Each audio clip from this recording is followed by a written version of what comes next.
زما په باور پوهه په دریو خواصو سره ترلاسه کیدلی شي چې لومړی هغه یې له پوهې سره مینه ده. په دې برخه کې موږ کولی شو تر ټولو ښه بېلګه الحمزاني د الحمزاني کیسه راواخلو.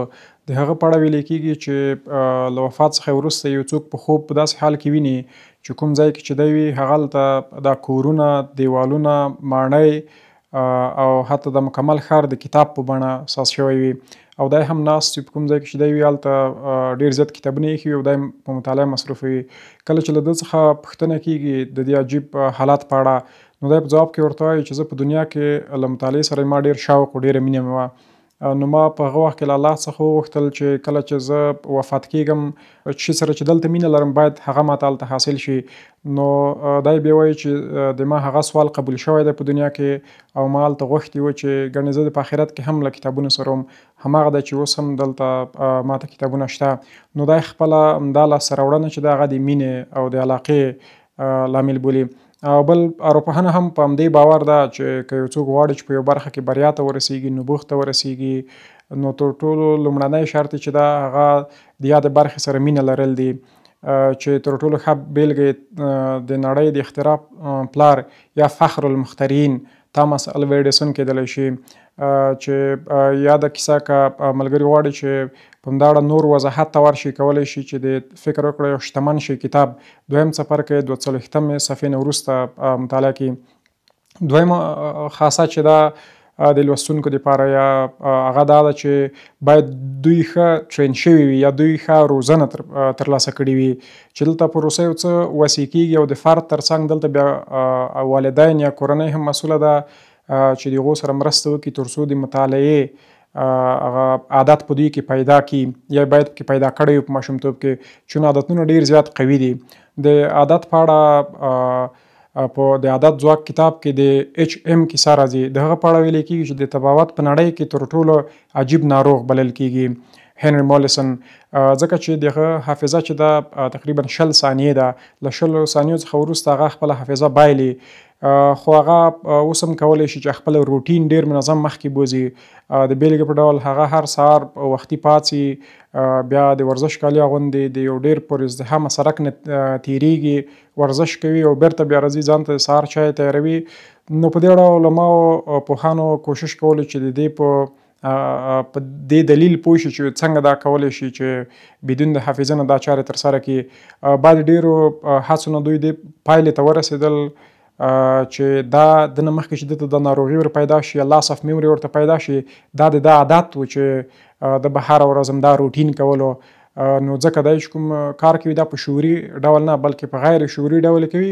د عادت ځواک دی چې د مخکې هم دا عادت لرلو.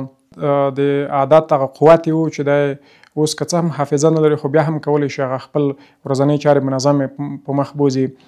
دویمه بېلګه دلته چې موږ راخستی شو هغه بیا د جک کنفیلډ د کتاب نه د بریا رازونه یا د سکسس پرنسپلز کې په لومړي څپرکي کې راغلی ده. هلته د لازلو په نوم یو کس ده چې د خپلو ماشومانو ته د شطرنج لوبه ور زده کوي او د دې عادت پکې پیدا کوي چې هر ماښام هر ماخوستن باید دوی د شطرنج لوبه ترسره کړي. نو څه وخت وروسته هغه یو ماشومه دومره ښه کېږي په شطرنج کې چې خپله همزول ته ماتې ورکوي او بالاخره داسې وخت رارسېږي چې خپل پلار ته ماتې ورکوي په همدې لوبه کې او په پای کې د خپل ملک تر ټولو تکړه لوبغاړی تر جوړېږي.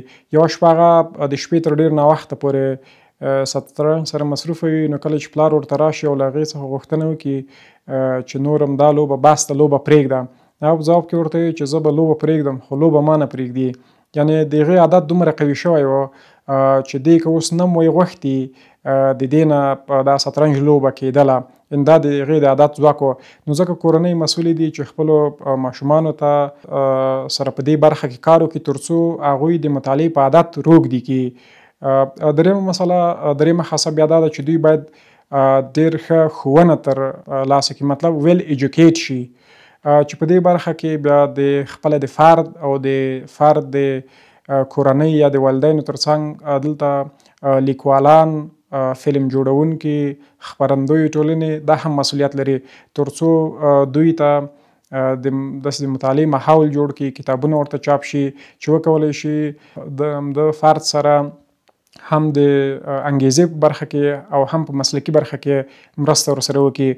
د بیلګې په ډول د مولانا الیاس رحمه الله ته یو مثلا منسوبه ده، وایي چې هغه چې کله خپل کلي ته راغی د پولیسو د هغه یو شاګرد نیولی، هغه ته یې هتکړۍ اچولی، زندان ته یې بولو. دا چې کله دې مسلې په اړه پوښتنه کوي، هغه بیا ورته وایي پولیس چې ده ګناه کړې وه، جرم یې کړی و، نو اوس موږ دا بیایو زندان ته. بیا دا ورته وایي چې دا هتکړۍ را خلاصې کړئ زولنې، د ما لاسونو ته یې واچوئ او ما زندان ته بوځئ، ځکه زه د هغه استاد یم او هره غلطي چې هغه کړې ده، هره مطلب منفي کریډټ چې دي هغه د هغه په ځای ما ته راځي. باید ما د هغه په اصلاح کې، د هغه په روزنه کې ډېره خواري کړې وای. نو د خبرې اختصار داسې کوو چې علم په درې خواصو سره ترلاسه کېدی شي. لومړی هغه یې مینه لرل دي یا ویل سوټ، یعنې د یو چا په خټه کې، د یو چا په فطرت کې باید مطالعې ته یوسه وي. دویم چې دی هغه بیا ویل ټرین یا ښه روزنه ده. او دریم چې دی وروستی هغه بیا ویل ایجوکیټ ده یا ښه ښوونه ده. په پای کې د پیام په صفات غواړم ووایم چې یو عالم و چې د هغه نه خپل زده کوونکي په دا ماحول کې ټول خلک ډېر زیات راضي وو، ډېر محنت به یې کولو. نو کله چې زده کوونکي له هغه څخه پوښتنه کوي چې له تا وروسته او د تاسې د وفات وروسته موږ له چا سره کینو چې تاسې نه وایي، هغه په ځواب کې ورته وایي چې زما له وفات وروسته تاسې کولی شئ له کتابونو سره کینئ او کتابونه مطالعه کوئ. نو د ما پیغام هم دا دی چې تر ټولو ښه وخت هغه وي چې له کتابونو سره مصرف شي، له کتابونو سره یو ځای تیر شي.